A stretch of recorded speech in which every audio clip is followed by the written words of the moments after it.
C'est la boisson la plus consommée en France après l'eau. 2,5 milliards. 8 personnes sur 10 s'en servent une tasse dès le petit déjeuner. C'est le nombre de tasses de café bues chaque jour dans le monde entier. Oula non, pas de café après 16 h pour moi, sinon ça m'empêche complètement de dormir. On a déjà tous entendu cette phrase. Alors entre 4 et 7 cafés par jour, c'est ma moyenne personnelle. Oui, je fais partie des gros buveurs de café. Enfin, je crois. Et j'aime vraiment le café, j'aime sa noirceur, j'aime son odeur. Ça sent vraiment bon le café. Alors selon une étude publiée en 2013 dans le Journal of Clinical Sleep Medicine, superbe accent anglais au passage, la consommation de caféine, même 6 heures avant le coucher, pouvait réduire d'environ 1 heure le temps total de sommeil. Et vu la moyenne d'heures qu'on dort généralement, c'est toujours bon à prendre une petite heure. Alors je me suis souvent dit, et c'est ce qu'on entend souvent, que ça dépend des gens, et personnellement, je pensais faire partie des gens sur qui la caféine n'a pas vraiment d'effet sur le sommeil. Jusque-là. Donc pendant 5 jours, j'ai alterné des jours avec plus ou moins de café et plus ou moins tard. Alors on commence avec le premier jour où là j'ai décidé de suivre les recommandations, j'ai diminué ma propre consommation et j'ai bu seulement 2 cafés. Un premier café à 11 h, un deuxième café à 14 h. Bon là c'est 22 h, je suis pas beaucoup plus fatigué que d'habitude, alors je sais pas si ça a un effet ou pas. Je pense pas, on verra. Alors je suis parti me coucher à minuit, donc autant vous dire qu'il y avait quand même beaucoup d'espace. Et ce soir-là, sans surprise, je n'ai eu aucun mal à m'endormir. Par contre, je ne sais pas si c'est dû au café ou pas, mais je me suis réveillé très énervé, très tendu, je sais pas pourquoi. Donc deuxième jour, réveil énervé, et là je me dis je vais attaquer le café, je vais en boire 5. J'ai donc enchaîné les cafés, un à 8 h, un à 10 h30, un à midi, Sauf pas dessus. un à 14 h. Alors là, c'est assez fou. Je sais pas s'il y a un lien ou pas. J'en suis à mon 4e café de la journée. C'est 14 h. Et j'ai un gros coup de barre. J'ai envie d'aller dormir. Et le dernier à 16 h 50. 16 h 20, je vais prendre le 5e parce que je suis encore plus fatigué. Bon, bah il est 22 h. 5 cafés aujourd'hui. Et à peu près le même état de fatigue qu'hier. C'est-à-dire pas si fatigué que ça. Voilà. Je me suis couché un tout petit peu plus tôt, 23 h 45, et paradoxalement, j'ai hyper bien dormi. Bah aussi paradoxal que ça puisse paraître. Aujourd'hui 9 h 30, alors que j'ai bu 5 cafés hier. Et cette fois-ci pas énervé. D'après moi et mon ressenti, c'était clairement un sommeil de qualité. Je me suis pas réveillé une seule fois dans la nuit. J'ai dormi comme un bébé. Donc cette deuxième journée confirme ce que je pensais au début. Le café n'a pas d'effet sur mon sommeil, clairement. On passe au jour 3, réveil à 9 h 30. Et la grosse angoisse, gros coup de stress. Bon, la machine à café tombe en panne. C'est peut-être un signe. Hein. Bon, en vrai, je suis dégoûté. On est au jour 3 et la machine à café tombe en panne. Alors, j'utilise une machine à café Nespresso. J'en avais une deuxième dans le garage. J'allais la chercher. Impossible de les mettre en route, les deux. Je crois que c'est vraiment un signe. Je sais pas ce que je vais faire. Je vais réfléchir un peu. Donc, c'est soit j'arrête le truc aujourd'hui et je finis sur une journée sans caféine. On verra ce que ça donne. Soit j'achète du café soluble. Parce que j'aime pas du tout. Mais pour continuer l'expérience, ça peut être une solution. Voilà, on verra. Donc j'essaye de boire un café soluble, mais je trouve ça absolument... Et à 15 h, Eureka. Bon, on a ressorti une cafetière du garage. Je l'ai réparée. Merde, je le tiens dans mon... Je l'ai réparée. Et du coup, on va pouvoir continuer à boire du café. Du coup, c'est le deuxième café de la journée. Et il est 17 h 08.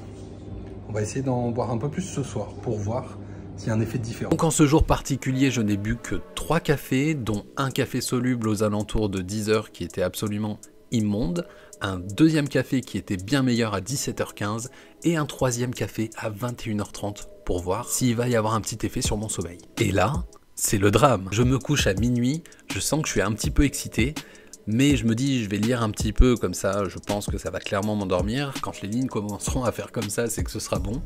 Et là, je n'arrive pas à m'endormir. Bref, on passe au jour 4, je me réveille à 8 h. Je suis pas hyper bien parce que j'ai mal dormi. Bon, je sais pas si c'est un rapport ou pas. Hier, j'ai pris mon dernier café à 21 h 30 et franchement, j'ai tourné pour m'endormir. Et j'ai dû dormir, je sais pas, tu sais, c'est ce genre de nuit où t'as l'impression que tu dors pas en fait, que t'arrêtes pas de te réveiller. Bref, sommeil très agité. Et je me dis, petite revanche en ce jour 4, on va enchaîner les cafés. J'ai poussé le truc jusqu'au bout, j'ai bu 6 cafés, un à 8 h, un à 9 h, un à 10 h 30, un à 14 h 30, un à 16 h et un à 22 h.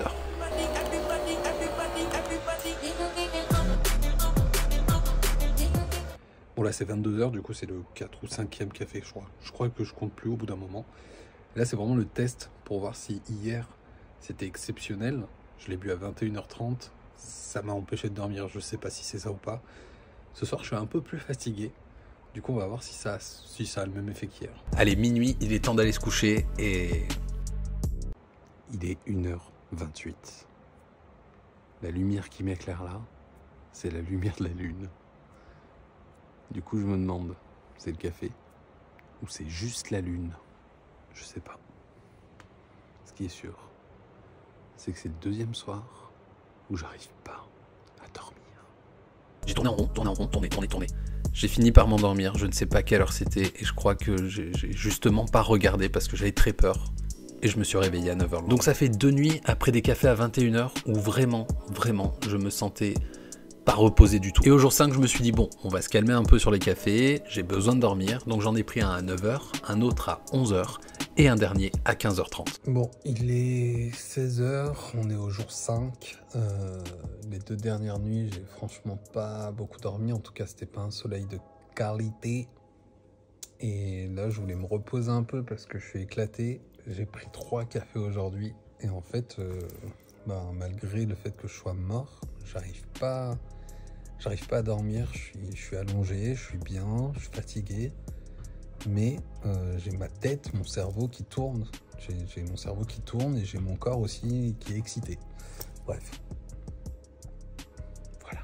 Donc, en conclusion, même si je pense qu'on est quand même tous différents face à l'effet de la caféine, il semblerait que la plupart des recommandations soient plutôt bonnes. En tout cas, ça fonctionne sur moi. Alors après, le café après 16h, forcément, si vous vous couchez à 18h, ça va vous surexciter.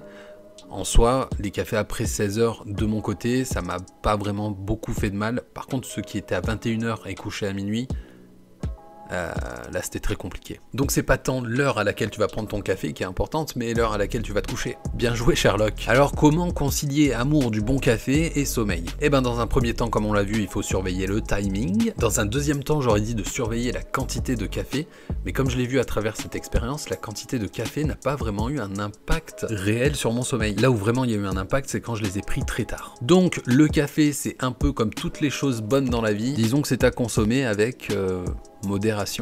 Et s'il n'est pas là, tant pis pour lui.